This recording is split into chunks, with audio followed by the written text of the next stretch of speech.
Yeah. Yeah. Yeah.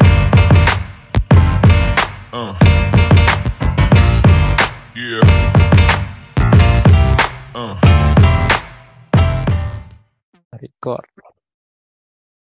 Nah, ini hukum Kepler 1 sebagai dasar dari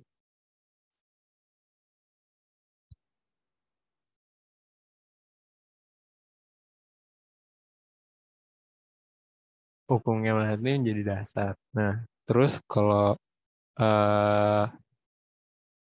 ini bisa bukan. Intinya adalah untuk setiap orbitnya itu elips.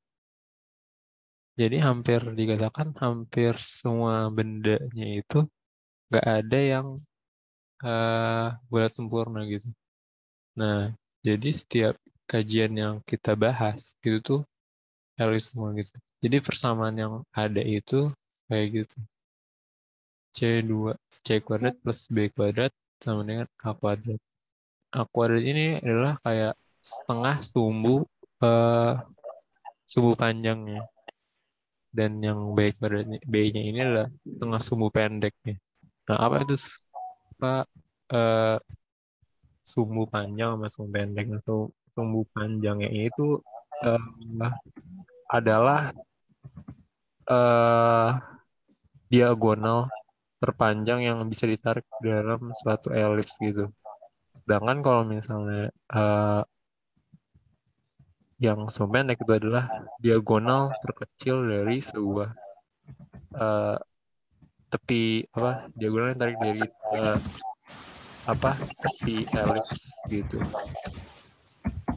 Gitu. Untuk eksentrisitas itu lebih mengatakan ke apa ya ke ovalan suatu elips gitu. Eksentritasnya semakin besar, berarti menandakan uh, objek tersebut tuh bulat gitu. Karena C itu akan mempunyai nilai sebesar hampir A. Jadi nggak mungkin dia lebih dari A gitu. Berarti rentang nilai eksentritas atau E kecil itu adalah 0 sampai 1. Gitu ya. Nah, berarti kalau misalnya 0, tunggu. Yang eksentritas untuk lingkaran tuh apakah 0 atau 1?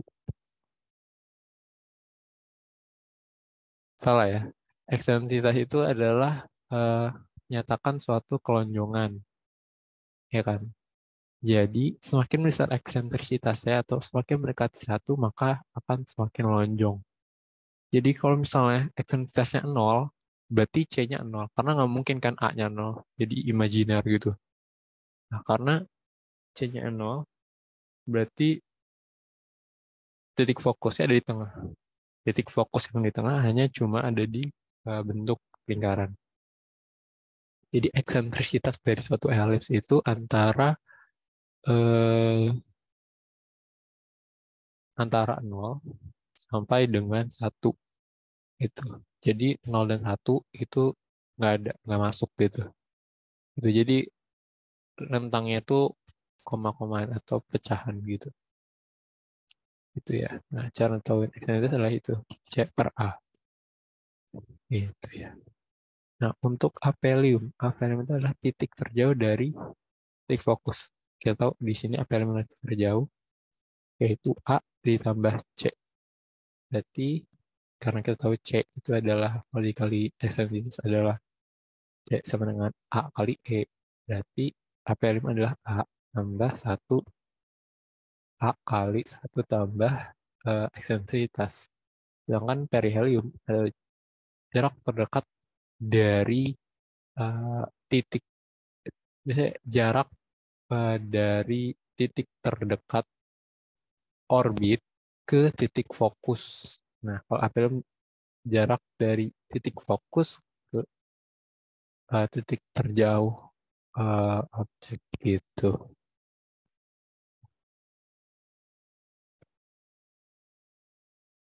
Oke, di sini ada yang mau ditanyain dulu.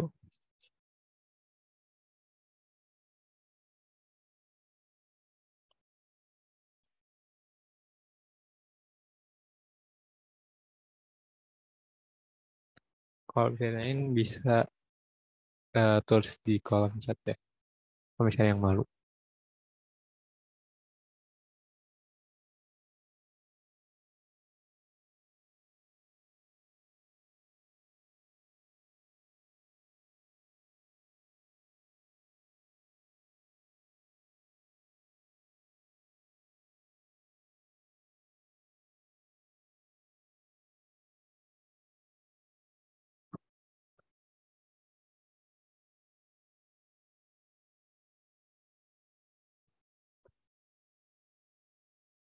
Ada yang mau ditanyakan?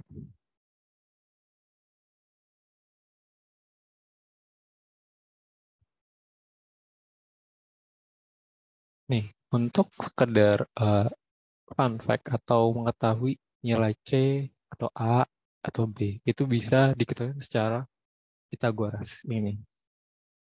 Sehingga ketika ada objek yang berorbit, terus dia berada di sini, titik ini.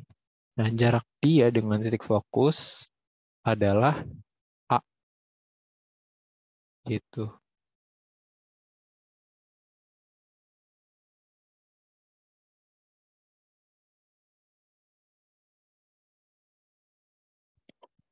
Gitu ya.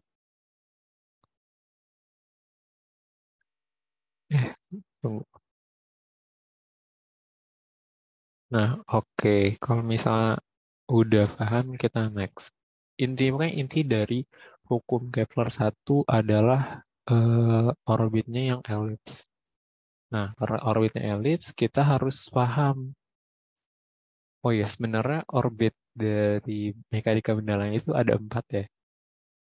4 bentuk dari irisan kerucut, yaitu lingkaran, elips, dan elips, terus ada parabola dan hiperbola. Tapi kalau misalnya kita membahas tentang mekanika benda langit yang saling terikat gravitasi, itu pasti adalah orbit elips. Kalau parabola itu hampir mendekati hiperbola dia. Dia karena eksentrisitas satu, kalau yang kalau bola itu hampir itu terlalu ideal dan nggak mungkin bisa terjadi gitu. Dan eksentrisitas itu nol. Sedangkan kalau yang parabola itu eksentrisitas itu satu, eh, namun kalau misalnya dia sedikit lebih dari satu, itu masuknya jatuh hiperbola. Dan hiperbola itu kayak objek-objeknya itu kayak cuma numpang lewat aja, cuma jadi slingshot, jadi pembelok arah doang gitu. Dia nggak terikat gravitasi karena saking jauhnya eh, objek tersebut dengan pusat massa antara kedua massa tersebut gitu.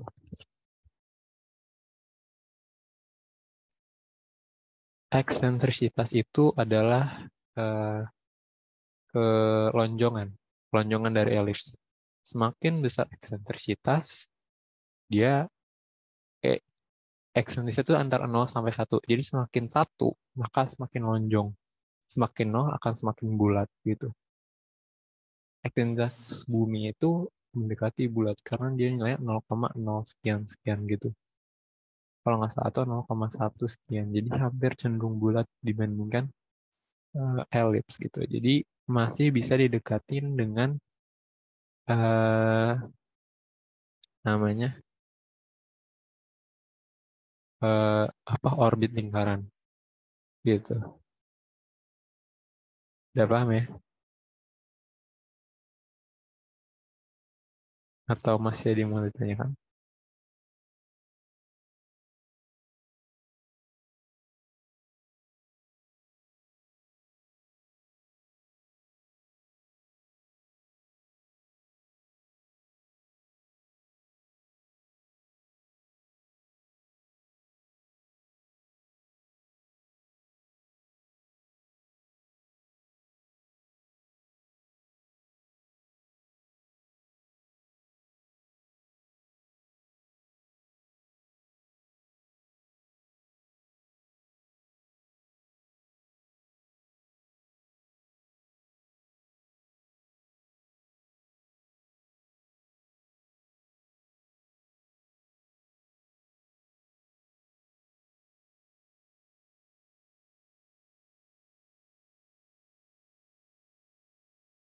Oke, bulan lagi sebentar. Oke, paham. Kalau udah paham kita next aja ke hukum chapter 2. Nah, nih bisa dilihat ya. Oh ya, fun fact, luas elips itu pi A kali B atau setengah pi. Kalau lingkaran kan pi R kuadrat. Nah, karena R dari elips itu berubah-ubah, nilainya antara setengah sumbu pendek sampai setengah sumbu panjang, kalau misalnya dari koordinat pusat 0 ke 0, ya. Nah, untuk elips itu hasilnya adalah pi R kali setengah sumbu pendek sama setengah sumbu panjang. Ya, seperti itu. Nah, atau kalian bisa mendapatkan luas elips dari ini, yaitu pi kali A kuadrat sama dengan 1 min A kuadrat per A. Diakarin dulu. Jadi pi kali A kuadrat dikali akar 1 min A kuadrat gitu. Atau bisa juga kalian ini, pi sama dengan kali A sama dengan jarak dari helium kali jarak HP helium diakarin gitu. Pangkat setengah itu kan sama dengan akar ya.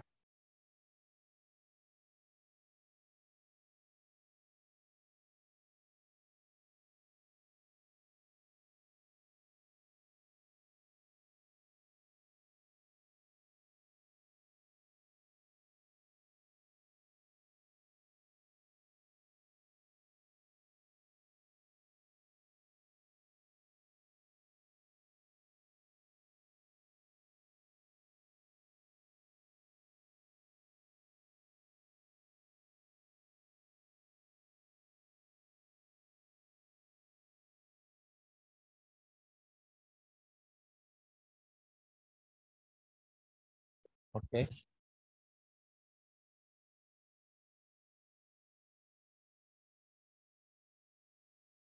Nah, ini ada sebutannya parameter lain gitu.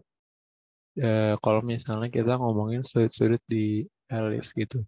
Nah, ada yang namanya ini. Yang penting itu adalah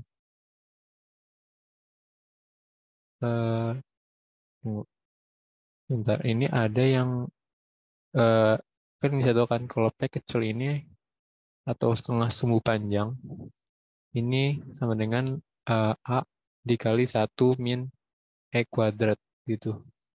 Soalnya dari mana?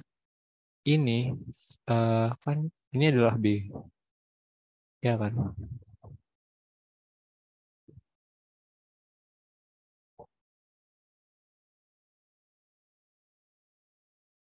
Tunggu sebentar. Ya, jadi untuk menentukan kalau misalnya kalian udah nggak punya eh, C gitu, kalian nggak punya nilai C, tapi kalian punya nilai eksentrisitas. Nah, kalian bisa menentukan setengah sumbu panjang dengan persamaan ini.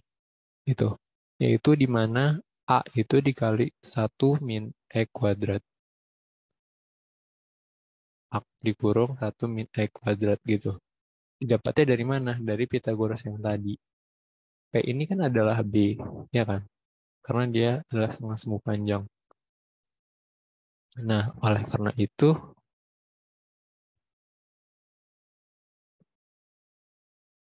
oke. Dan karena itu, untuk menentukan namanya setengah sumbu panjang itu nggak harus kita mengetahui C. Karena C ini, atau C itu adalah, tahu kan? C itu adalah antara titik tengah dengan titik fokus gitu, jaraknya. Itu C. Jaraknya antara titik tengah yang di sini dengan titik fokus. Nah, kita tahu kan kalau itu berhubungan dengan eksentritas, di mana eksentritas kan sama dengan C per A. Berarti C apa? C-nya sendiri, maksudnya E itu sama dengan C per A. Berarti E-nya sendiri adalah, C-nya sendiri adalah A kali eksentrisitas atau setengah sumbu panjang dikali eksentrisitas gitu. Nah, karena untuk mendapatkan untuk mendapatkan B itu kan coba kita analisa. Untuk mendapatkan B itu B kuadrat gitu kan. Coba kita tulis aja. Untuk mendapatkan B kuadrat itu kan sama dengan A kuadrat dikurangin C kuadrat, ya kan? Ini Pitagoras biasa. Nah, kita tahu C itu adalah A kali E.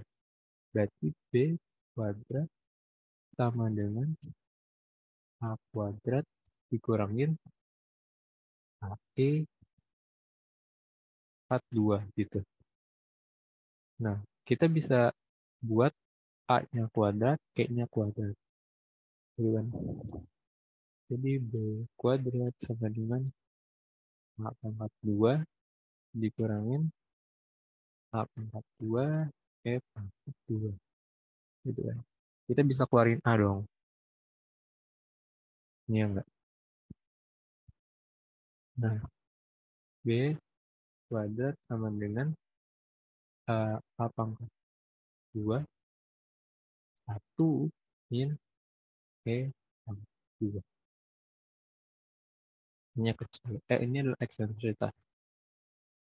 Berarti untuk mendapatkan, ini kan perihelium dikuadratin. Untuk perihelium yang tidak dikuadratin, harusnya adalah B sama dengan A. A-nya dikuadratin kan. Sisi kiri diakarin, sisi kanan juga diakarin. Karena sisi kanan semua diakarin, dan intervalen bisa kita pisah. A kuadratnya kita akarin, jadi A biasa, jadi A pangkat 1. Ya kan?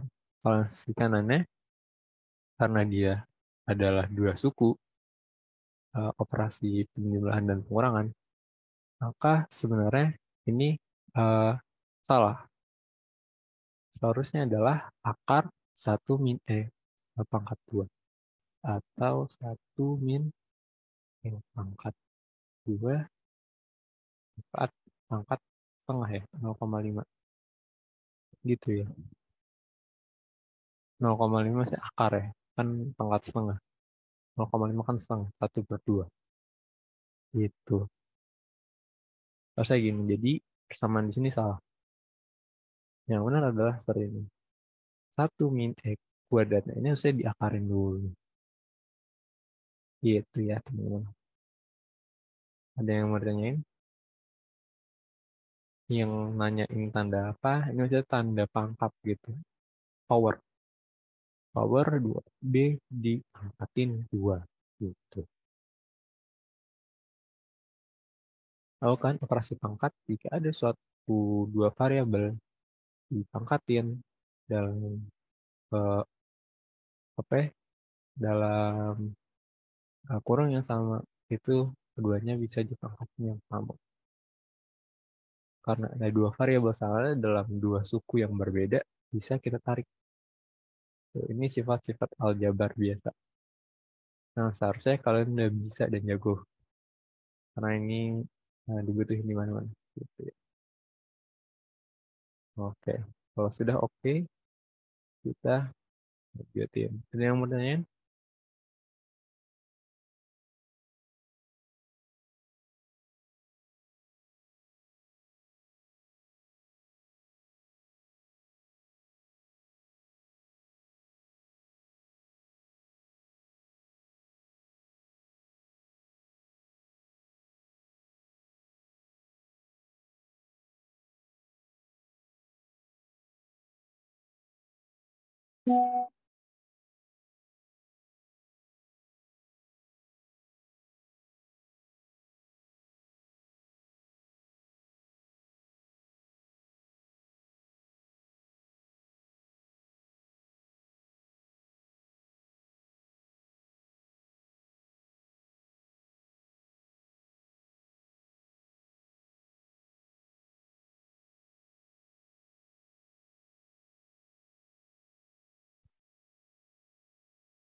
Ada yang mau ditanyain tentang hal ini?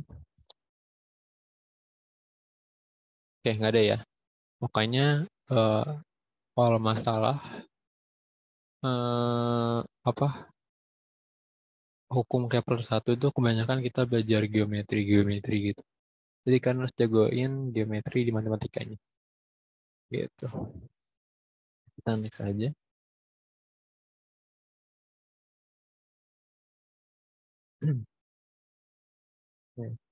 Nah, ini ada, oh ya, tadi adalah membuktikan tengah sumbu panjang. Nah, itu kan P. Tapi ada juga eh, konstanta yang berbeda, yaitu P. Sebenarnya yang tadi ini kita nggak bisa gini nih. Untuk yang ini sebenarnya bukan setengah sumbu panjang, setengah sumbu panjang, iya benar. Tapi ini adalah perilactus, semi lactus rectum. Uh, Semi lactus rectum. Rumusnya hampir sama dengan setengah sumbu panjang. Yang membedakan adalah ya ini, tadi tidak ada akarnya. Itu. Sedangkan kalau semi lactus rectum itu nggak ada akarnya, kalau setengah sumbu panjang itu ada akarnya. Gitu ya. Kalau setengah sumbu panjang itu ada akarnya, semi lactus rectum itu nggak ada akarnya. Yang seperti ini semi lactus rectum.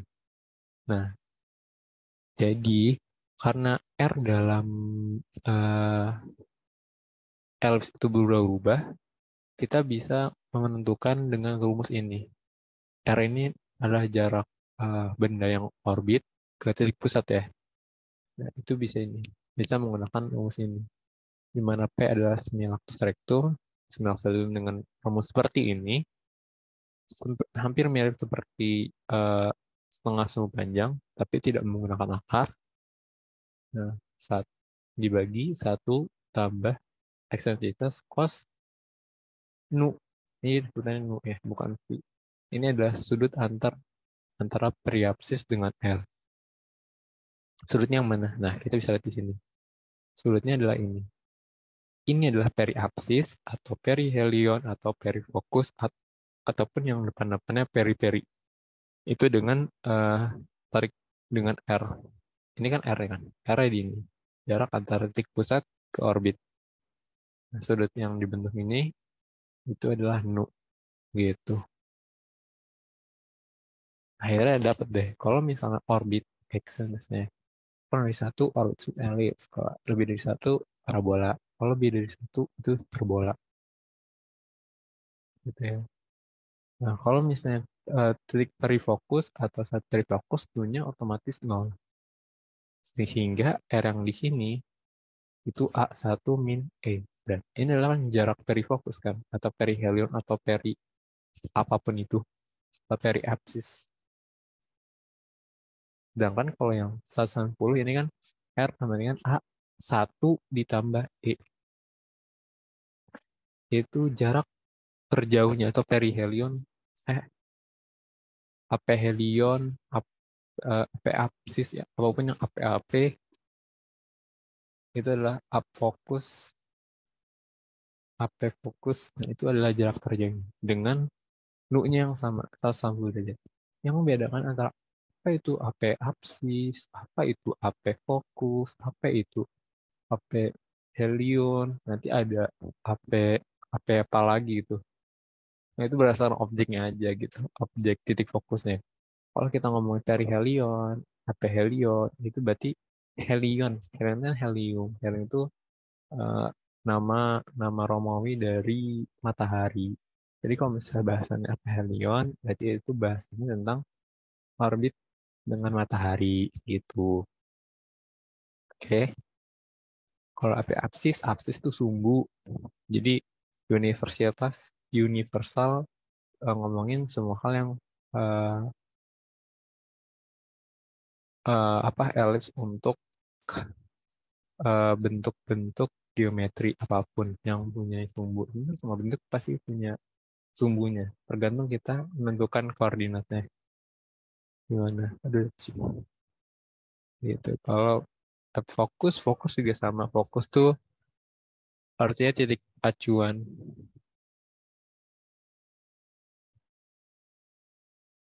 Aduh, bentar ya, ada kucing. Ini kalau mau dananya ditanyain aja ya.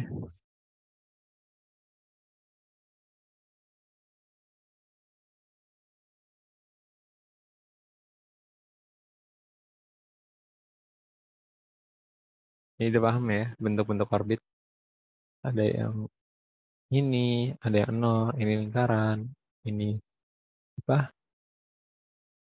Lintasan elips. Ini kalau misalnya satu lintasan parabola, ini orbit komet. Kalau yang elips itu kan karena orbit yang terikat bumi, biasanya asteroid, sabuk asteroid, ataupun orbit planet atau orbit eh, dwarf planet gitu.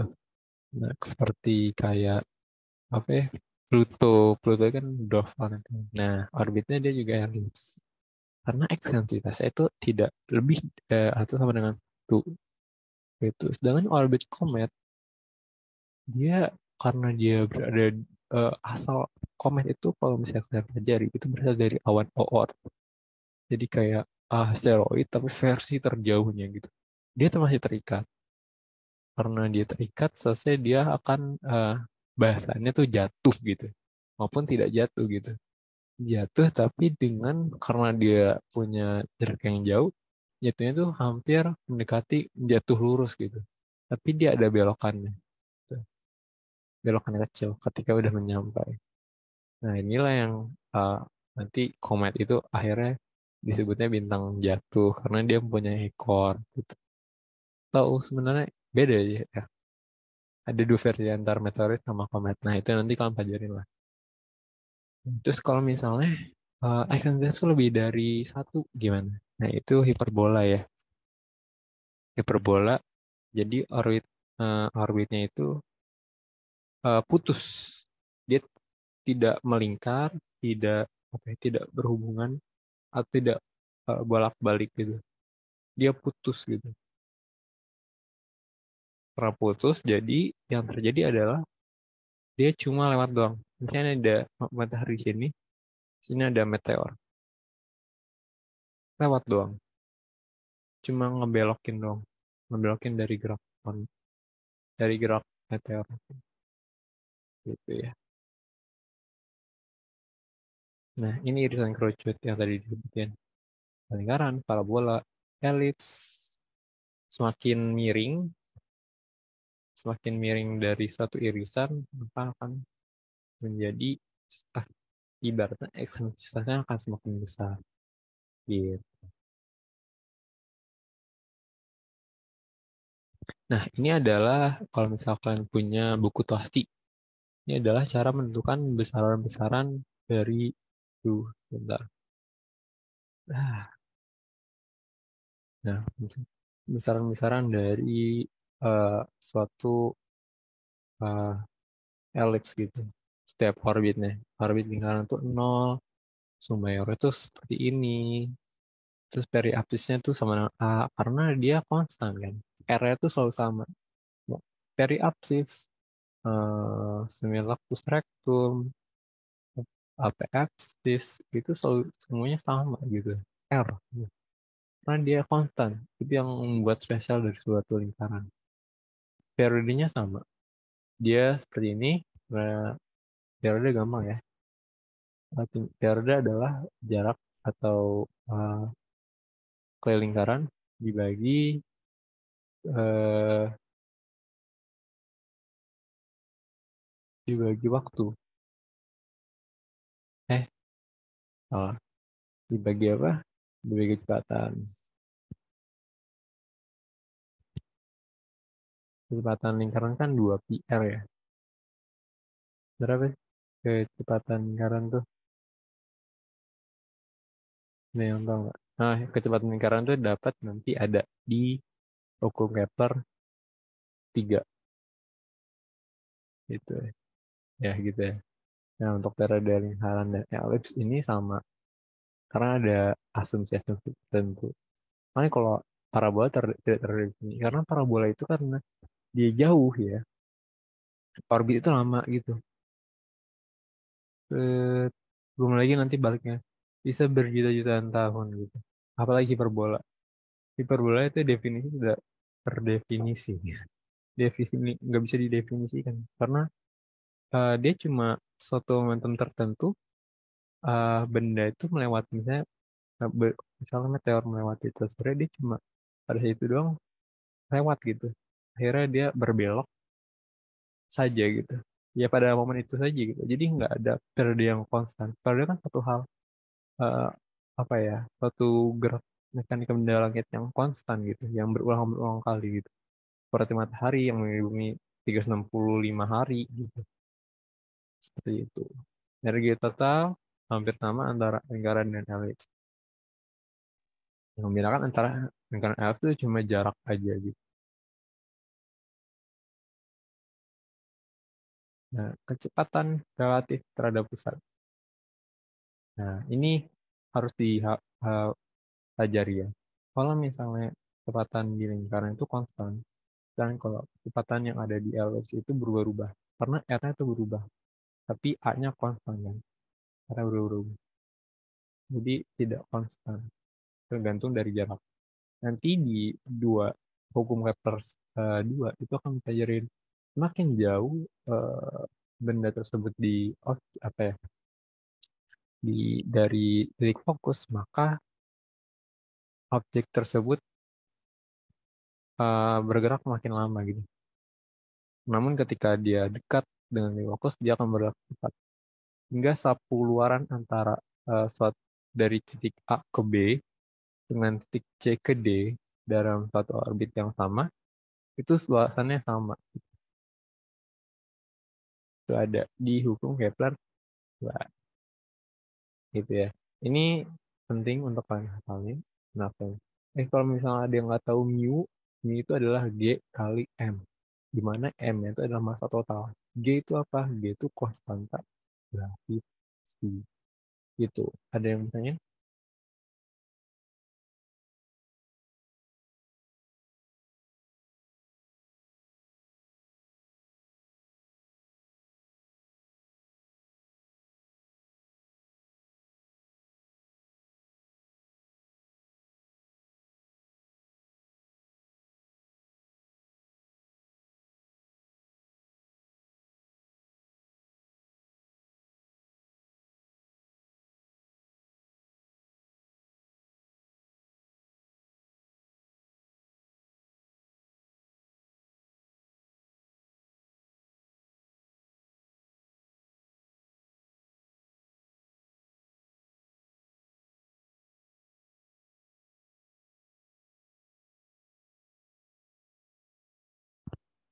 Oke ya. Mungkin untuk skala kabupaten dan saya skala tingkat kota dan kabupaten masih ngomongin lingkaran dan elips. Dan provinsi juga masih rata-rata lingkaran elips. Nah, namun kalau misalnya udah SN, itu data-datanya udah banyak, riset-risetnya juga kita, soal yang dipakai adalah riset-riset terbaru. Jadi tidak menutup kemungkinan untuk kalian belajar parabola dan hiperbola.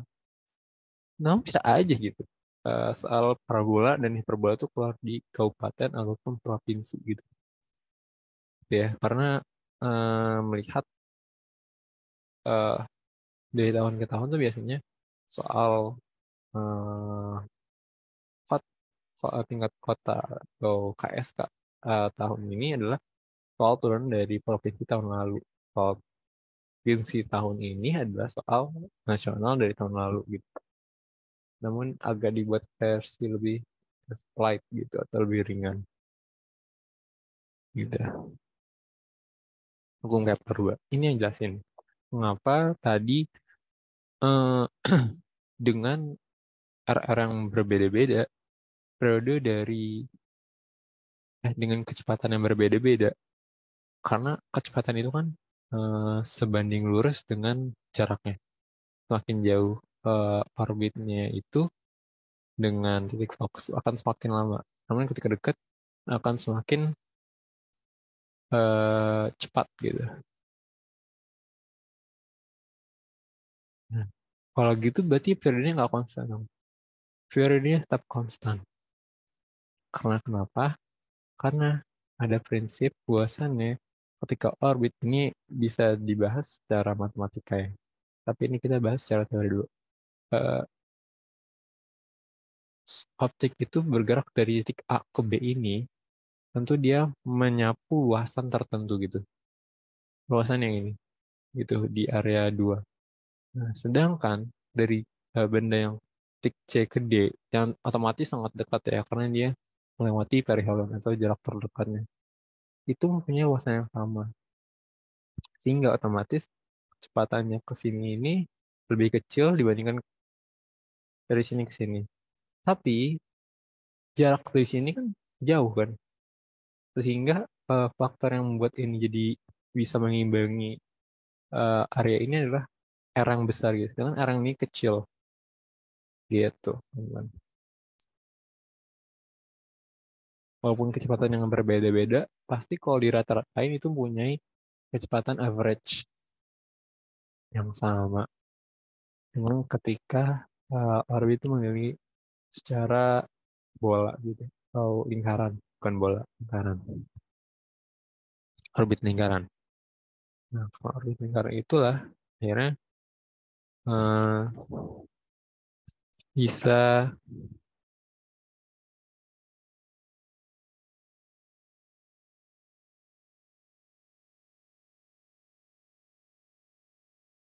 seperti itu ya.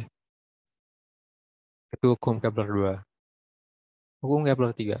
Ini yang sangat sangat sangat sangat sangat sering keluar. Dan mungkin soalnya nggak akan keluar lagi gitu, karena saking mainstream dan seringnya gitu.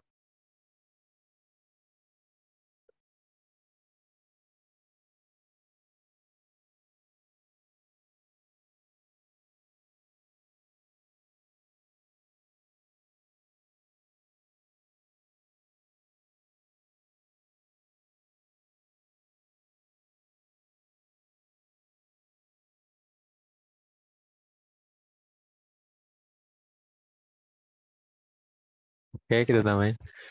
Nah, untuk hukum Kepler 3 itu adalah seperti itu. Jadi, dia periode mempunyai apa ya? Hubungan antara periode dengan jarak. Ini jarak ya. Jarak, terus ini periode. Ya, formulanya bagaimana? Tycho Brahe dan Jonas Kepler ya seperti ini. Dari dibuat hukum ketiga, bahwasannya T kuadrat itu sama dengan A per 3. Konstan.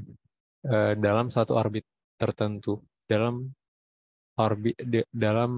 sistem tata surya tersebut atau sistem mekanika benda langit manapun gitu. Tentu akan nggak boleh ibaratnya disamain dengan uh, ngomong hitung apa periode dan jarak ketika di jarak jarak dan periode ketika di apa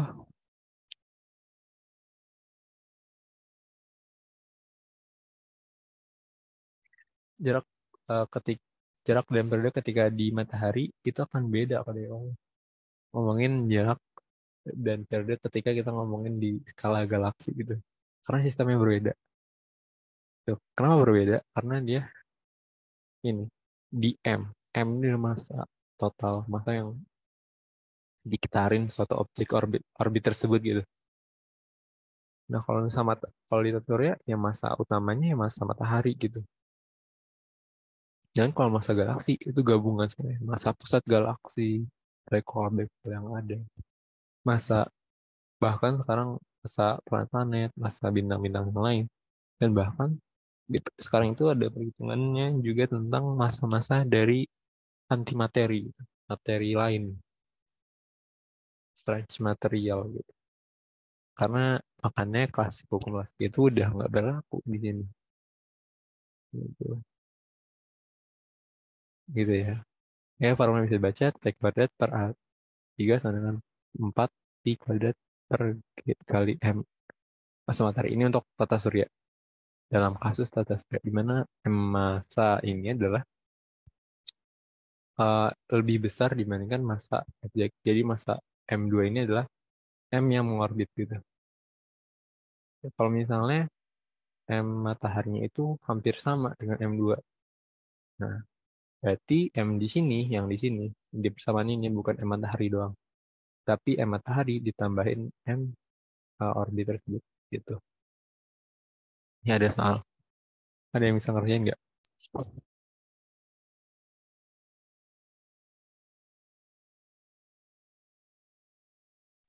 Kita tunggu sampai jam saat ini kan jam 2 10 menit ya.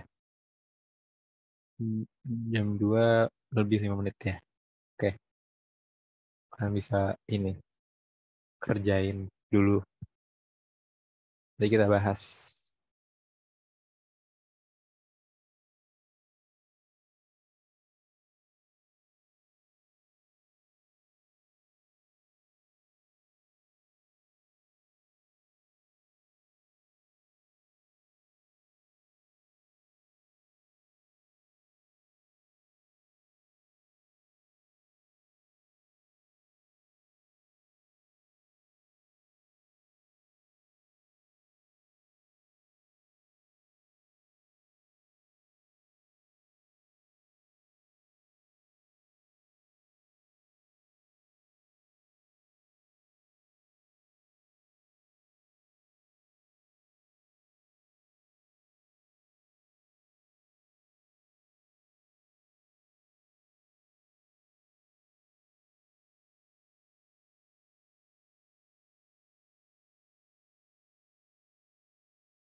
Bentar ya.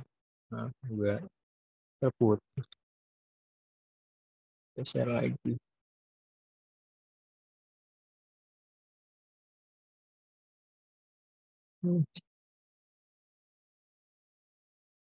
Kita langsung bahas aja kali ya. Eh, ini ada sebuah lihat satelit mengelilingi matahari. C jawabannya Kak. Oke. Ya, bener banget deh. Jadi sebuah satelit mengelilingi matahari dalam orbit elips dengan setengah sumbu panjang orbit 3 SA. Itu satuan astronomi. Ini kalian bisa tahu satuan astronomi ini skalanya bagaimana itu ada di tabel. Tabel yang bisa ada di belakang. Nah, dengan eksentrisitas 0,9. Udah ada eksentrisitas, udah ada setengah sumbu panjang. Semua masalah geometri udah bisa kita kerjain. Hampir semua masalah geometri udah bisa kita kerjain. Kecuali R, karena R butuh theta atau sudut. Gitu doang. Nah, terus sebenarnya berapa kecepatan minimal? Kita bisa tahunya dari T, terus dari T, periode, terus dari kan kita cari periode dulu kan. Periode dulu dengan ini, hukum Kepler 3. Kita tahu masanya masa matahari, A-nya sama-sama yang tahu, jadi kita tahu T. Nah, karena kita tahu T, kita akan tahu kecepatan dengan 2pi kali A.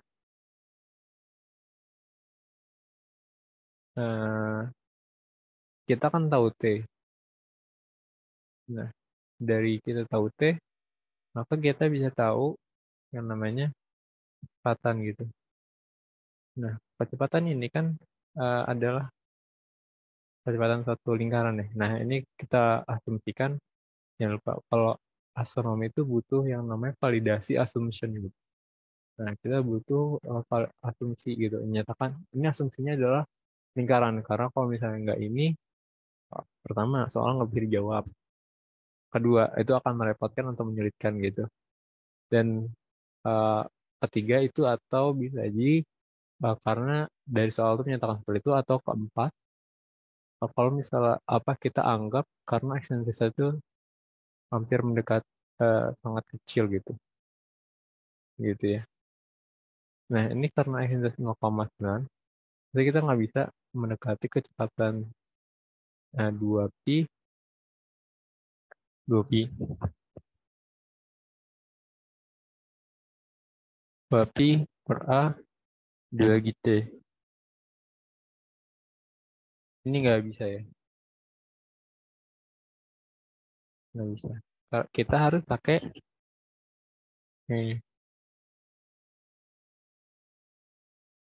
yang pi. Kita kembali lagi ke yang tadi 51.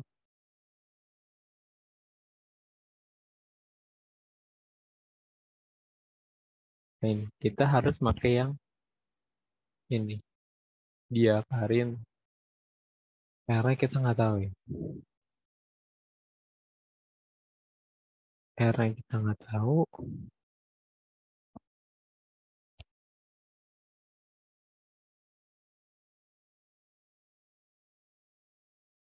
ada yang tahu nggak cara kita mengetahui kecepatan? Oh, gini. Kita bisa menggunakan V-nya seperti ini, tapi V ini adalah V apa teman-teman? V average, V rata-rata gitu. Ini kita bisa lakuin. Jadi kita bisa lakuin ini karena ini adalah V average. Gitu. Kita tahu A-nya, kita tahu T, kita tahu V. Ya udah, kita dapat tahu V, kita bisa tahu kecepatan lepas. Ada yang tahu kecepatan lepas itu bagaimana? Nanti kita bahas di slide selanjutnya. Gitu ya. Jadi kita berhenti dulu. Karena habis ini kan ada namanya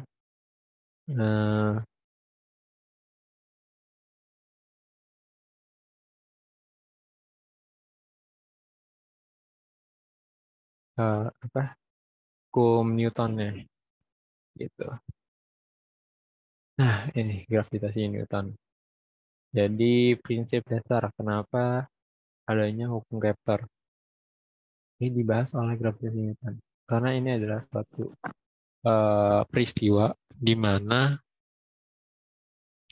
setiap apapun benda yang bermassa pasti punya tarikan apa setiap tahun benda yang bermassa dia pasti akan mempunyai kecenderungan untuk adanya gaya antara massa yang lain dimanapun gitu. Misalnya saya duduk di sini di depan laptop, saya duduk di atas kursi, saya duduk di berada di atas meja. Nah itu sebenarnya saya punya gaya gravitasi antara saya dengan kursi, antara saya dengan meja, antara saya dengan laptop, antara saya dengan matahari, even dengan antara saya dengan pusat galaksi, antara saya dengan bumi, dan apapun itu. Tapi kenapa yang selalu dibahas gaya gravitasi saya dengan bumi itu? Kalau misalnya saya ngomongin gravitasi yang ada di kehidupan sehari-hari, benda aja atau apapun masih ngomongin suatu benda objek tersebut dengan bumi gitu. Ya karena itu nilai gravitasinya adalah paling besar dibandingkan nilai gravitasi yang lain. Saya dengan satu itu ada punya nilai gravitasi, tapi nilainya terlalu kecil, jadi bisa diabaikan. Saya dengan Karena kenapa kecil? Karena masa antara kita berdua itu sangat-sangat kecil. Dan ketika dikali konstanta gravitasi itu pasti nilainya 0,00 sekian. Jadi bisa dianggap 0. Nah, ketika saya dengan bumi itu adalah paling besar karena pertama bumi itu masanya besar dan jaraknya termasuk kecil. ketika ada perhitungan dapat F sekian Newton gitu. Enggak 0,1 Newton. Sedangkan kalau misalnya saya dengan pusat galaksi, itu kan masanya besar banget. Tapi perlu diingat, B-nya juga sangat besar. Oleh karena itu, untuk mendapatkan menentukan nilai gravitasi sangat dipentingkan massa dan jarak. Gitu ya teman-teman. Jaraknya yang dikuadratin kalau gaya. Kalau misalnya energi, nanti kamu belajar energi gravitasi, itu D-nya nggak kuadrat. Kenapa minus? Karena dia apa ya, vektor, gaya itu kan vektor. Arahnya itu maksudnya saling ke dalam atau saling mengikat. Oke. Dapat G itu dari mana? Itu dari yaitu yang ini dapat nilai 0,667 kali 10 kali lipatan dan ini satuan CGS ya, bukan satuan SI. Itu didapat dari perhitungan. Soalnya mikir, masa saya dengan, kalau hitung-hitungan biasa ya, sama saya sekian 30-an, terus apa saya sekian 1 kilogram lah ada. Tentu kan ada. Terus saya dengan laptop nggak nyampe 1 meter gitu, misalnya jaraknya 1 meter gitu. Terus saya sekitar 45-an. 45 kali 1 kilogram, 45 dibagi 1 meter. Yang 45 itu besar banget. Terusnya saya sama ini nggak bisa saling tarik menarik dong. Tapi nggak. Nyatanya ada suatu konstanta lain yang mau mempengaruhi perhitungan dari nilai gaya. Gitu ya.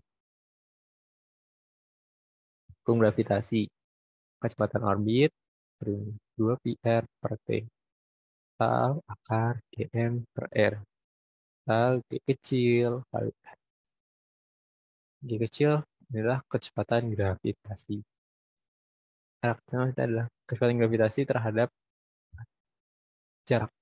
Karena fun fact aja, kecepatan gravitas, percepatan, bukan kecepatannya, percepatan gravitasi itu berbeda-beda. Jadi kamu J, apa? Karena kan kecepatan gravitasi kan Gm per R ya. Iya nggak sih? G, apa sih percepatan gravitasi itu? Ada yang tahu nggak? Gm per R kuadrat kan? Ya, percepatan gravitasi Gm per R kuadrat. Nah, untuk menentukan untuk karena dia sangat berpengaruh dengan jarak, tentu eh, tiap kamu ada di misalnya di tanah di dalam tanah itu percepatan gravitasinya akan lebih besar dibanding ketika kamu di permukaan bumi gitu. Karena ini percepatan gravitasi sangat bergantung terhadap air. Merupakan fungsi dari air. Kasus ini hanya untuk orbit yang lingkaran. Orbit elips dan lain-lain nggak mempan dengan tidak bisa sesederhana ini. Terus kalau misalnya kecepatan escape atau kecepatan lepas, kalau di lingkaran nggak tambahin 2 kali GM. Kalau misalnya dengan tahu bisa belajar biasa di fundamental astronomi itu dijelasin kalau bisa dapat akar 2G kali M per R. 2 R besar. R besar itu sebenarnya jarak bumi ke permukaan ya.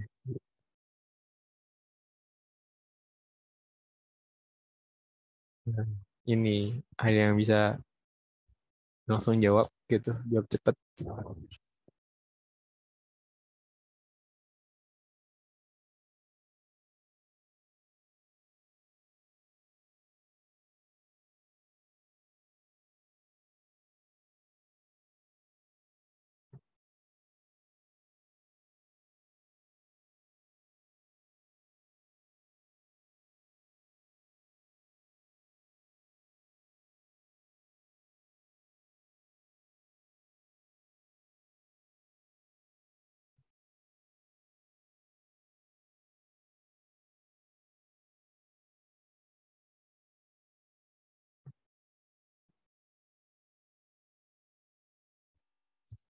Ini yang bisa jawab nggak nih? Dia nanya adalah percepatan gravitasi. Percepatan gravitasi itu apa rumusnya? Y kecil, kontrol that. Y kecil, sama dengan G besar kali M besar per R kuadrat. Gitu ya. Dia mempunyai hubungan sebanding lurus dengan massa, tapi mempunyai hubungan sebanding berbalik pangkat 2 dengan jarak gitu. Itu yang perlu kalian pahami.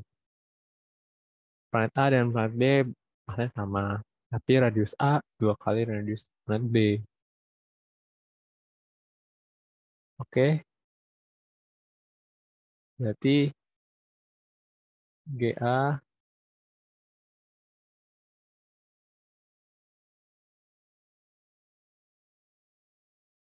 GA per GB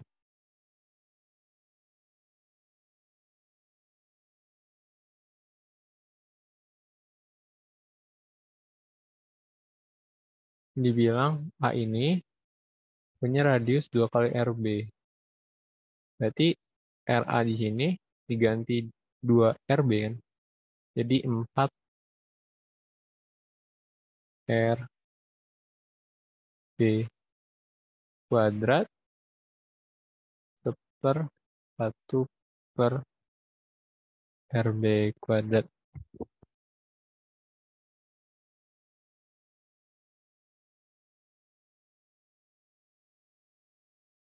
Ini dapat hardware. Ini udah. Berarti jawabannya D. Masih gampang lah ini. Ya trivia gitu. Ini lagi bulannya soal provinsi. SP ya Allah parah banget. Soal provinsi tahun 2010. Biasanya soal-soal gini nggak tahu ya apakah masih keluar. Tapi biasanya udah jarang keluar dan setelahnya udah di banned lah. Apalagi di PSP itu udah nggak keluar lagi. PSP itu tuh dari gitu ya. OSK kemungkinan keluar, tapi nggak mungkin akan sama soalnya.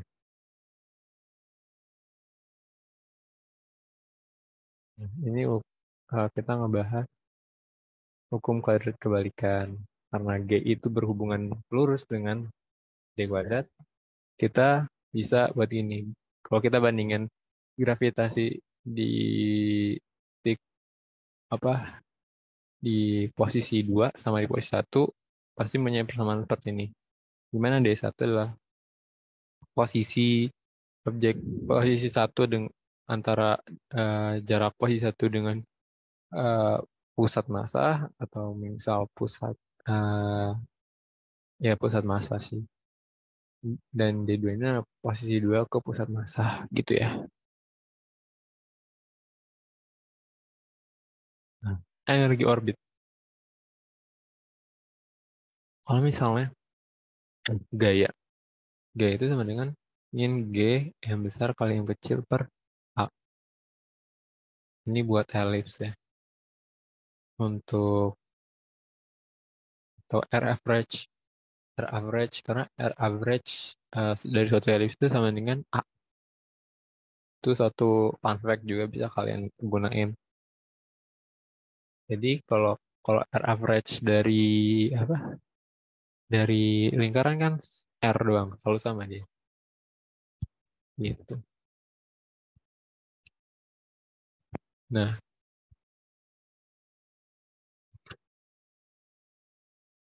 energi orbitnya itu eh yaitu min G M kali ya. Sama kayak apa? Sama kayak gravitasi, cuman bedanya ada nggak kuadrat. Karena ini energi kan sama usaha. Usaha itu gaya kali S. S itu adalah jarak, udah tinggal data aja. Gitu. Nih, soal bentuk, oh ya, berarti karena dia punya hubungan terbalik dengan A, kalau misalnya A-nya itu sebenarnya berapa? Kurang dari satu, atau A-nya itu nggak ada, eh, atau misalnya ya A-nya itu nggak ada, atau A-nya itu nol, ya kita tidak bisa mendefinisikan gitu. Kalau A nol kan tidak terdefinisi namanya, gitu ya. Nah, ini transfer orbit Hoffman. Ini kalau misalnya kalian pelajari bagaimana cara kita memindahkan satelit di posisi A ke posisi B gitu. Nah, caranya bukan udah deh, yang penting lurus saja gitu. Nah, caranya adalah cuma kita tambahin kecepatan aja. Misal, kita ada di orbit, saya ini pusat matahari gitu.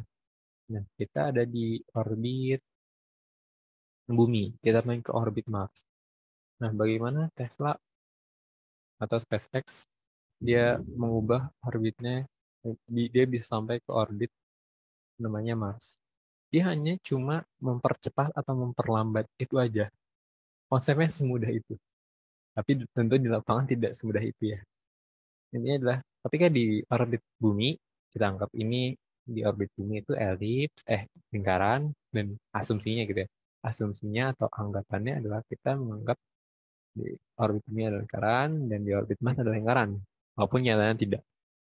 Nah, eh, kita hanya membutuhkan lingkaran atau elips, membuat kita gerakan orbit elips, sehingga tentu kan ada lonjakan jarak jauh dari eh, matahari.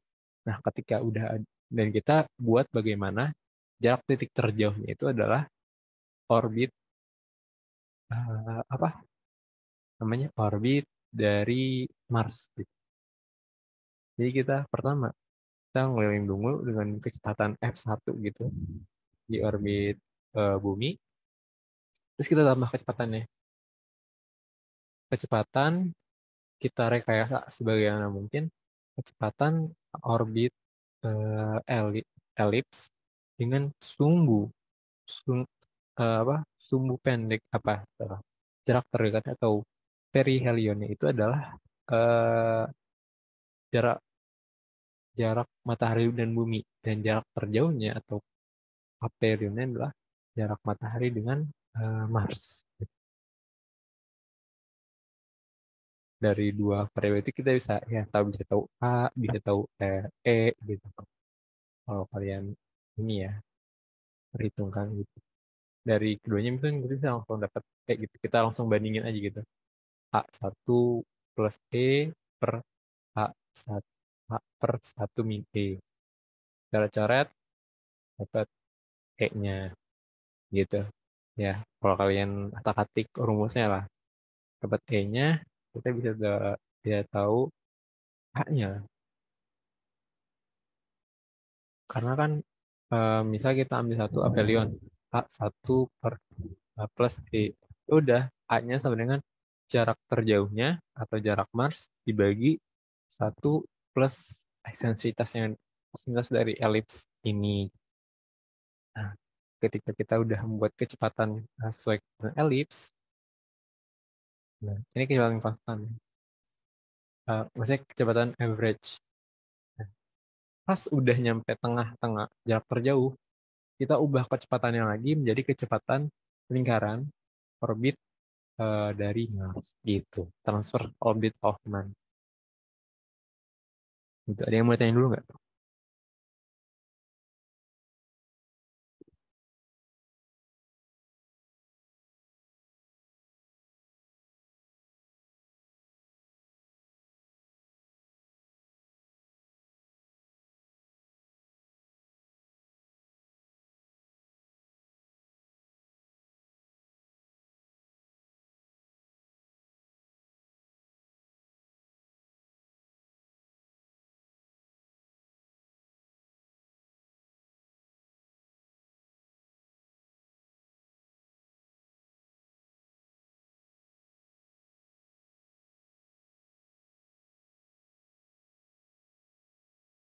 Ada nggak nih yang mau nanya tentang transfer orbit Huffman?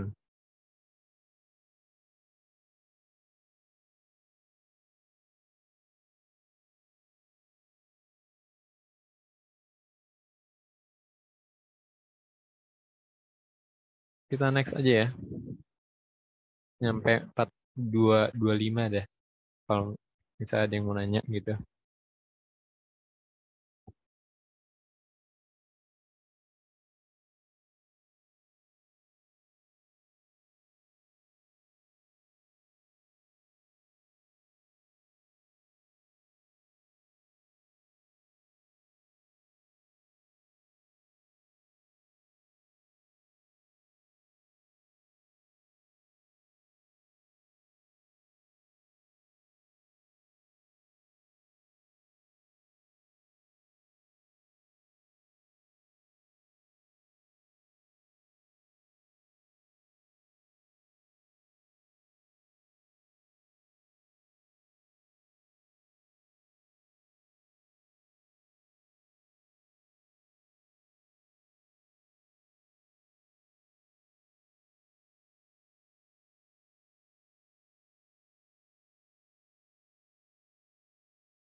Masih belum ada pertanyaan ya? Udah kita next aja dulu ya. Ke gaya pasang surut gitu. Nah, gaya pasang surut. Ini soalnya agak-agak tricky, tapi biasa suka keluar di kabupaten, kota kabupaten, ataupun provinsi gitu.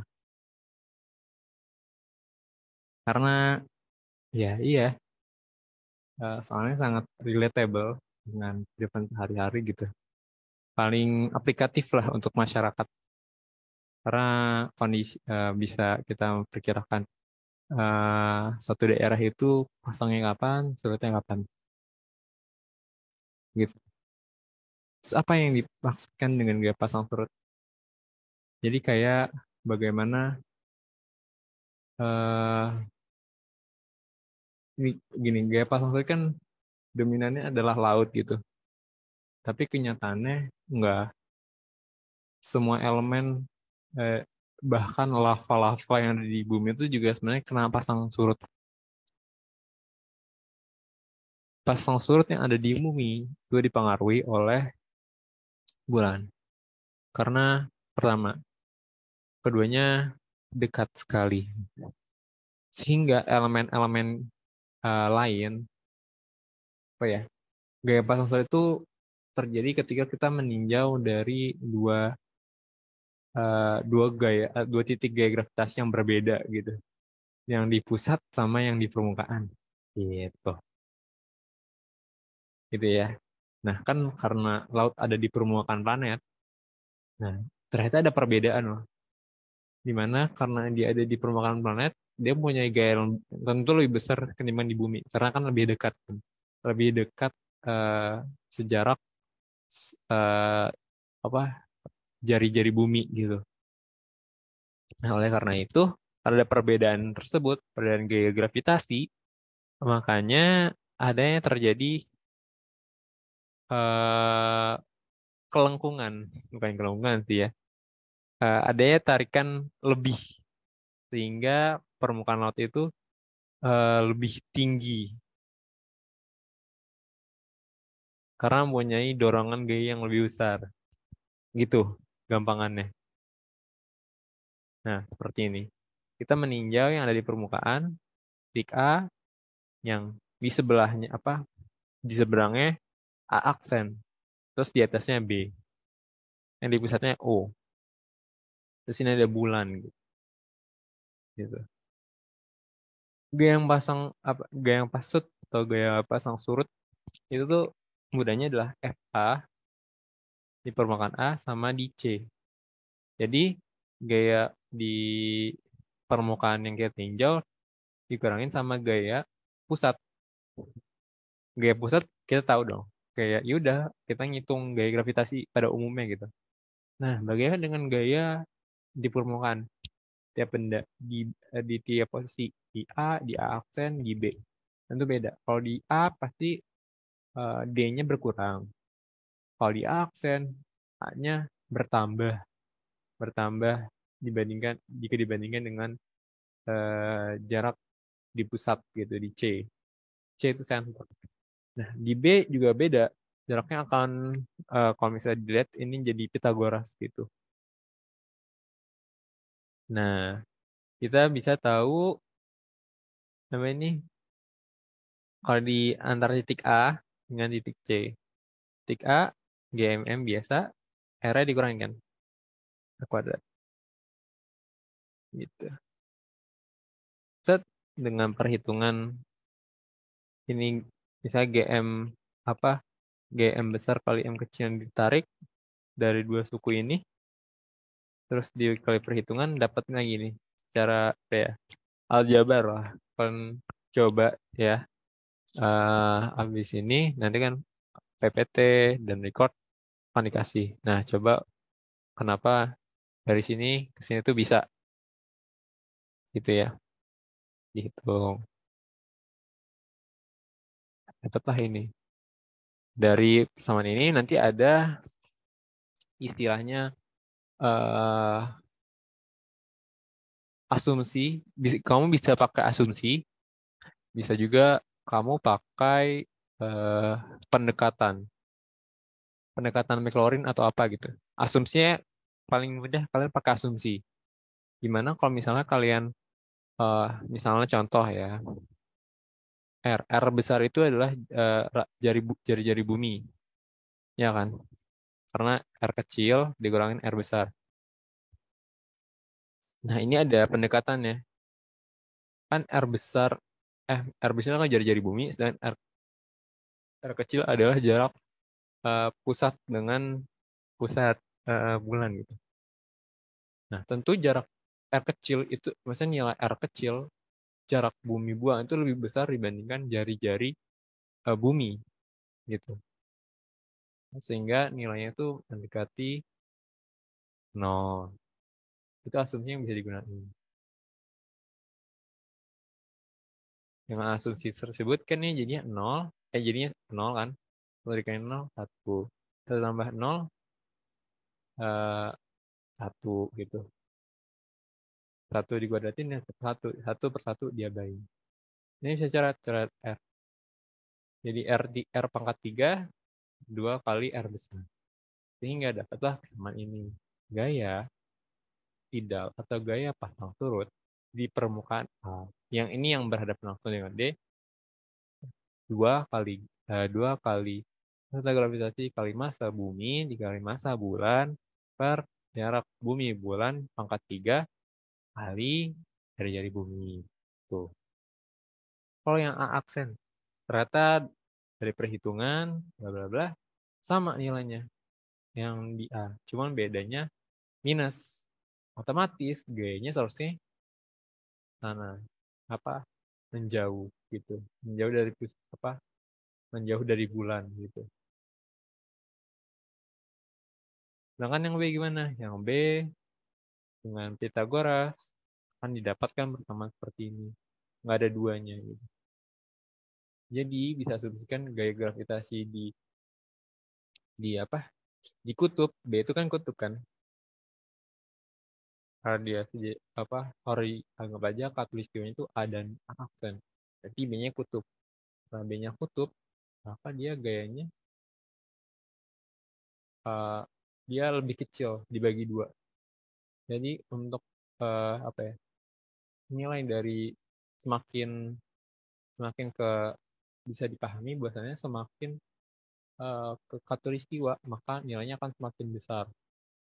2 kali lipat jika dibandingkan gaya pasang surut yang ada di permukaan kutub gitu ya teman. Akhirnya divisualisasikan lah bentuknya seperti ini gitu. Makanya lihat banget bahwasannya di kutub itu tidak mengalami pasang surut ya, kecuali bulannya itu naik ke atas gitu, naik ke atas kutub gitu. Tapi karena bulan itu mengedar atau mengorbit di khatulistiwa, kutub itu nggak pernah namanya pasang surut gitu ya teman-teman. Mungkin iya, tapi kecil gitu. Nggak sebesar di khatulistiwa. Karena di Indonesia sangatlah penting untuk mengukur pasang surut. Kapan kalau misalnya pasang, otomatis ombaknya besar dong. Tentu akan membahayakan keselamatan kapal dan lain-lain. Nah itu perlu perhitungan gitu. Wah, bulan segini nih, jangan deh, jangan layar dulu gitu. Saya ada bulan nih. Nah, kalau misalnya ada bulan, pasti akan lebih gitu ya teman-teman. Ada yang mau tanyain?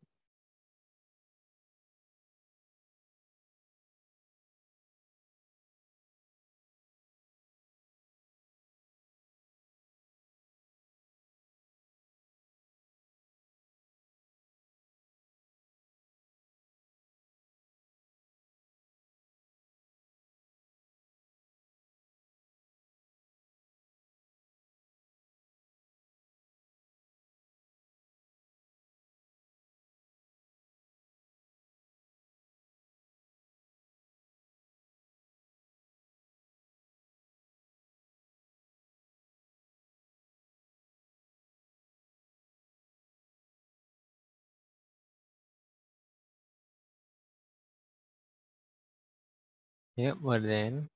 Aku tunggu sampai 14.35. Karena habis ini kalian akan mengerjakan soalnya.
Nih, kita lanjut. Di sini ada namanya pasang purna. Itu ketika matahari benar-benar, maksudnya ketika bulan itu benar-benar purnama. Dan ada pasang purbani. Ini yang C. Ketika bulan itu ada di tengah-tengah. Nah, kalau misalnya dia saat purnama, tentu dia akan sejajar dengan matahari. Tentu dengan sejajar matahari, kita juga sebenarnya kena pasang surut matahari gitu. Jadi nilai G-nya itu semakin besar-besar. Maksudnya akan ditambahin dengan gaya matahari gitu. Gaya pasang surut matahari. Otomatis saat purnama itu dia punya pasang surut yang lebih besar. Perbedaan gravitasi yang sangat lebih besar gitu jika dibandingkan saat purbani. Kalau purbani malah justru pasang surut yang ada di apa namanya? Yang ada di sejajar dengan bulan itu terkontaminasi, tereduksi, terkurangi, reduksi oleh matahari. Itu ya teman-teman. Selain ini, purnama, purmana. Jadi purnama itu maksimal, purbani itu minimum. Gitu. Petak juga akan menentukan, ini apakah kita pasang surut. Jadi ketika kalian pasang surut, belum tentu semua dunia ini tuh pasang surut gitu. Berbeda-beda gitu ya. Nah, otomatis yang misalnya kayak bedanya tuh 6 jam gitu. Itu eh, antara perbedaan 6 jam itu pasti akan mengakibatkan eh, cukup signifikan pasang surutnya yang terjadi. Ini ada Harbor Time, dia menjelaskan bagaimana pasang surut yang terjadi di daerah-daerah tertentu ya, bagi daerah 1, daerah 3, daerah 2 gitu. Karena dia menilai dari ya itu. Kenapa nggak melempeng ya? Karena kita ada geografi ya, namanya geografi tentu akan mengikuti sebagai wadah geografi atau bentuk geologi dari permukaan bumi kan sebagai wadah dari air laut itu. Jadi ada perhitungannya lah, nggak melempeng ya se sejajar gitu enggak. Dan juga kan bulan kan banyak kemiringan tertentu dengan orbit khatulistiwa dengan orbit bumi dan lain-lain. Itu semua mempengaruhi gitu. Stabilitas ini gaya pasang surut. Pasang surut itu tidak mempengaruhi hanya dari eh, air laut aja, tapi bisa juga menjadi pengaruhi dari elemen-elemen yang ada di dalam planet tersebut gitu. Bahkan lava, bahkan eh, ya kerak buminya pun juga berpengaruh gitu. Tapi seberapa kuat bumi itu menjaga keutuhannya dibandingkan eh, gaya pasang surut yang terjadi gitu. Ada kasus planet atau salah satelit yang dekat dengan Neptunus, salah, Jupiter, planet terbesar, masanya besar banget, tapi dia mempunyai orbit yang sangat-sangat kecil satelitnya. Akhirnya terjadi eh, pecahan gitu. Dia berada di posisi batas Roche. Nanti kita pelajari batas Roche itu apa. Nah, akhirnya ya udah planet tersebut pecah berkeping-keping dan menjadi atmosfer atau ya jadi pengisi dari cincin Jupiter. Nah, ini massa dan radius planet mengganggu gitu. Makanya perlu massa yang besar dalam eh, apa satu planet agar dia tetap menjaga kestabilannya dan tidak tertarik satu sama lain.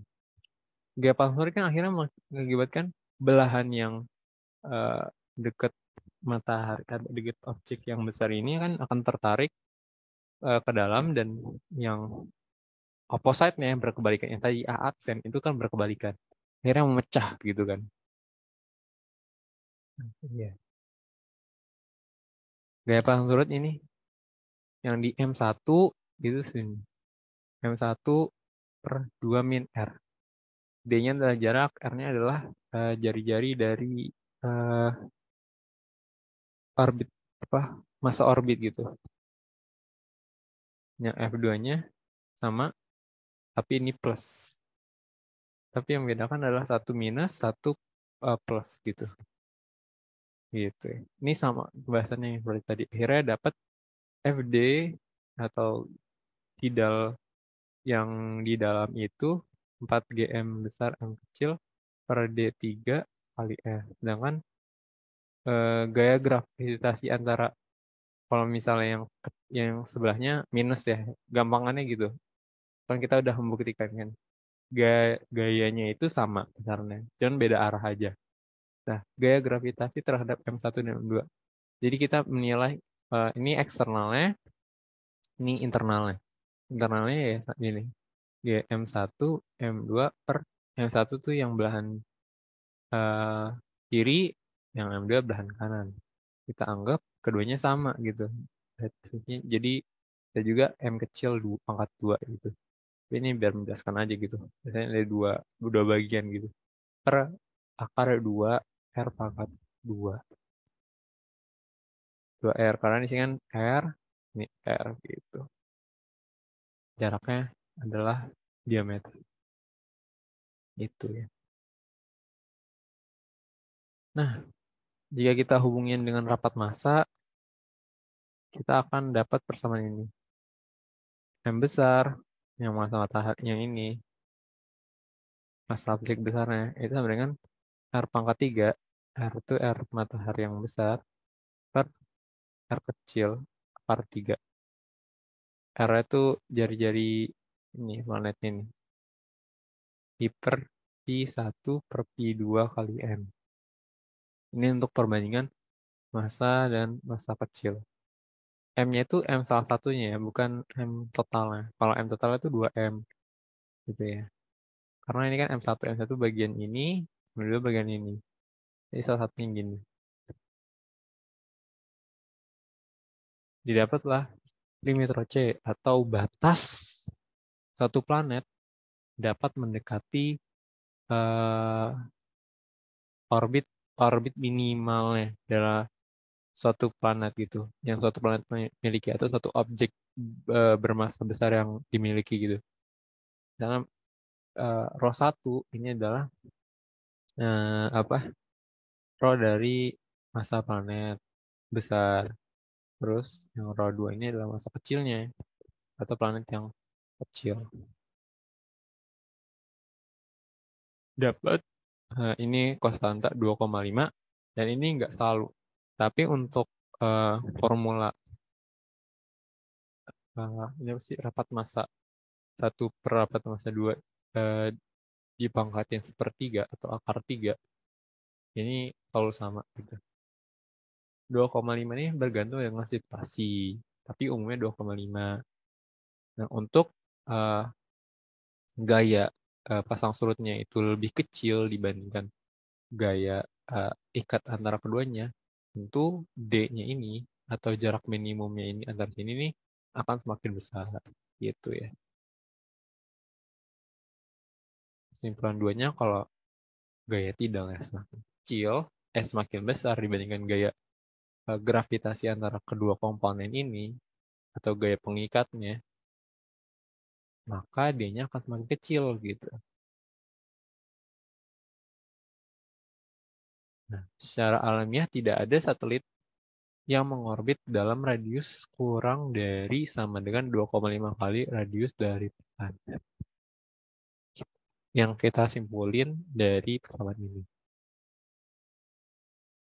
Nah, bentuk umum dari limit rho C ya tadi R atau batas kecil atau batas minimum dari suatu objek mengorbit itu dengan F. F ini konstanta.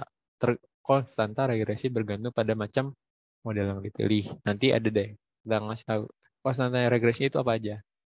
RP ini adalah radius jari-jari planet yang besar. Dengan R kecil adalah radius orbit. Gitu. Nah ini. Kalau misalnya modelnya itu adalah hydrostatic fluid. Jadi fluid yang fluida atau kan seperti gas ataupun liquid yang mengitari. Nah, dan dia mempunyai sinkron orbit yang perputaran yang sinkron gitu, rotasi yang sinkron. Jadi dia mengorbit sambil berotasi. Dia punya F 2,46. Kalau misalnya yang tadi tapi dia sinkronasi rotating. Dia punya konstanta F-nya itu 2,88. Sebenarnya kan yang tadi dia dua pihak dua belah dan tapi dia tidak berotasi maka konstantanya lebih kecil. Nah, untuk yang sinkron bentukannya itu satu lebih besar gitu, condong lebih besar. Sinkronasinya lebih kecil lagi 1,42. Biasanya kayak konstanta-konstanta yang nggak tentu ini biasanya suka dikasih tahu di soal. Tapi ini untuk dari C adalah sama ini.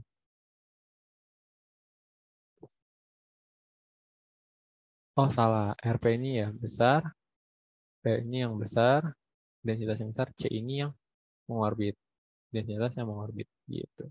Jadi kita bisa tahu batas objek yang mengorbit dengan mengetahui densitas objek yang mengorbit dan densitas massa primernya atau planetnya gitu. Nah ini, jadi ada planet kecil dia mengitari mengorbit, tapi dia mendekati limit Roche. Dia makin oval karena dia makin ketarik kan, karena gaya pasang surut yang besar. Ketika limit Roche dia pecah, akhirnya dia menjadi sabuk atau pecah berkeping-keping dan akhirnya mengitari planet tersebut. Nah, ini akhirnya terjadi kenapa seperti ini karena perbedaan periode ya. Karena yang ini akan lebih cepat dibandingkan yang tengah. Yang tengah akan lebih cepat dibandingkan yang gitu ya. Nah, udah akhir, ada yang bertanyakan?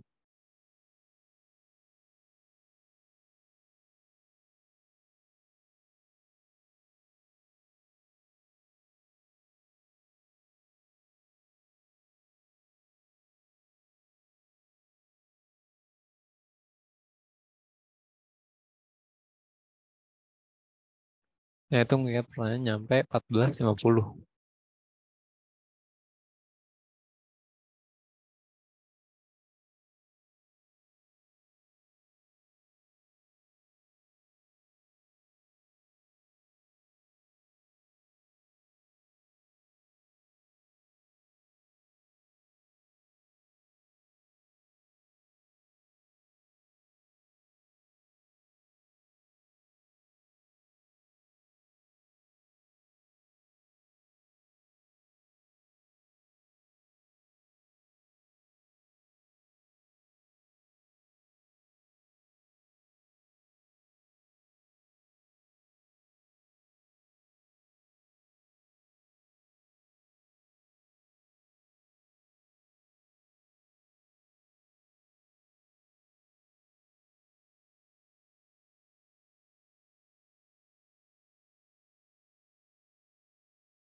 Maaf, ini ada yang nanya ya.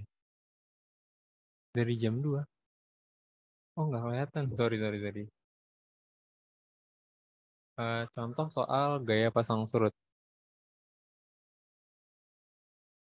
Ntar kita ganti ya. Eh, Kalau misalnya kita...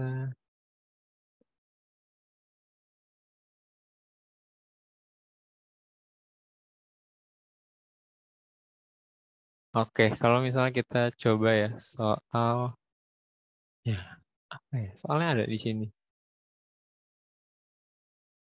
Nggak di sini sih ya. Di sini. Ada nggak ya soal pasang surut? Biasanya ya itu. Kita pernah soal kayak kita yang kita nurunin rumus gaya pasang surut di kutub gitu. Nah itu tuh bagaimana? Ya ada soal banyak, kalian mau soal nggak? Bisa kalian kerjain ya. Ini ada galaksi, ada planet.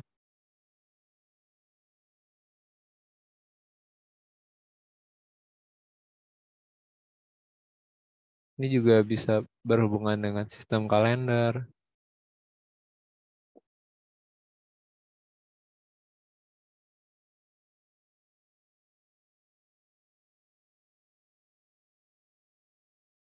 Dan sebelumnya kalian udah belajar kan tentang apa?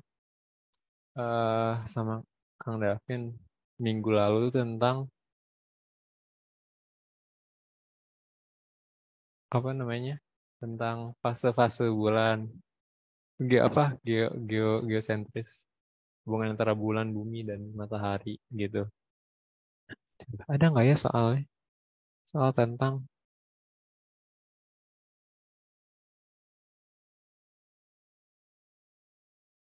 oh ya, pasang surut tuh jarang sebenarnya. Tapi kenapa sering dipelajarin? Dari dulu tuh asumsinya tuh karena dia jarang. Bisa jadi kayak soal-soal yang tiba-tiba keluar gitu. Nah, kalau nggak salah dulu tuh kayak seringnya tuh pasang surut tuh di provinsi tuh. Kak, misalnya kayak kita nurunin, ya tadi, nurunin gimana pasang surut ketika ada di titik B, titik Z, A, A, B, C kan center. Saya di titik A, di titik B, di titik D, di titik E, di titik F gitu. Nah, kita harus bisa gitu. Cara menentukannya. Ya gampang. Misal di titik E gitu. Titik E itu 45 derajat dari khatulistiwa gitu. Nah, kita bagaimana pasang surutnya? Ya udah, kita tinggal nentuin gaya permukaan di titik F. Tadi apa sih di titik E dikurangin gaya center atau gaya pusatnya gitu ya.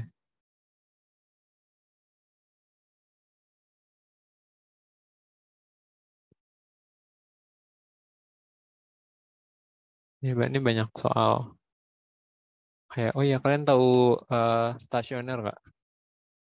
Satelit stasioner. Satelit stasioner tuh satelit yang periodenya tuh sama dengan periode permukaan di bumi, periode rotasi bumi. Jadi ketika ada satelit stasioner di atas kepala kalian dan kalian tidak berpindah ke lokasi manapun, nggak itu akan selalu ada di atas kepala kalian gitu. Nggak akan telat, nggak akan lambat.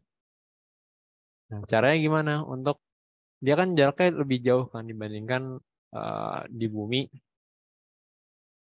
dibanding jaraknya lebih jauh ketimbang kita dengan pusat bumi gitu, permukaan dengan pusat bumi. Nah, caranya adalah dia untuk mengimbangi periode kita yang sama, ya dia harus lebih cepat gitu. Karena dia punya lintasan yang lebih jauh gitu. Itu kalau stasioner.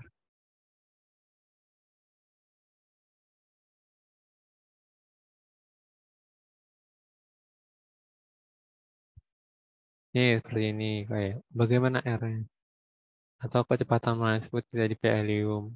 Kita bisa bandingin, bisa bisa kita bisa menggunakan hukum Kepler, hukum Newton. Saya nggak jauh-jauh sih kalau mekanik benda langit sudah di situ. akan ribet ketika mereka mendalami itu ngebahasnya ya udah hiperbola, parabola, karena pendekatannya ya harus pakai integral, turunan, karena perubahannya itu drastis gitu loh. Dan apa ya, bentuk persamaan juga udah nggak jelas gitu loh. Kan agak ekstensitasnya udah nggak senyaman kalian belajar ekstensitas dari elips ataupun ya orbit lingkaran seperti itu. Gitu. Ada yang mau tanya nggak? Nanti buat kalian akan saya kasih record recording ini. Kita